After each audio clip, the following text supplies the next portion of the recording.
ஆண்டவர் இந்த எவீருவை பார்த்து பயப்படாதேன்னு சொல்லும்போது இந்த எவீரினுடைய சூழ்நிலை எப்படி இருந்துச்சு அப்படின்னா, தன்னுடைய கொஞ்ச நம்பிக்கையும் அப்படியே அழிஞ்சிருச்சு. நீங்க இந்த ஆண்டவராகிய இயேசு கிறிஸ்து திரும்ப இவரோட சேர்ந்து ஃபாலோ பண்ணி அவங்க வீட்டுக்கு போகும்போது பார்த்தீங்க அப்படின்னா, சந்தடி பண்ணுகிறவர்களா அங்க பார்த்தாங்களாம்.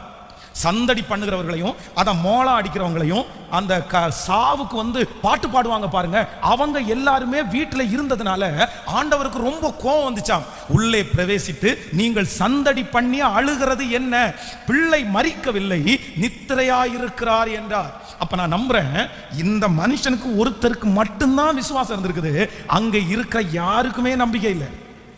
அவங்க எல்லாருமே அந்த பிள்ளையை என்ன பார்த்துட்டு இருந்தாங்கன்னா, இந்த பிள்ளைக்கு வந்திருக்கிற வியாதி வந்து மரணத்திற்கு ஏதுவான வியாதி, இந்த வியாதிப்பட்டவன் இன்னவன் செத்துட்டான், இந்த வியாதிப்பட்ட இந்த மனுஷன் உயிரோட இல்ல, இந்த வியாதி 2 மணி நேரம் தான் உயிரோட இருக்கும் பாருங்க, இன்னும் சில மணி நேரத்துக்குள்ள செத்து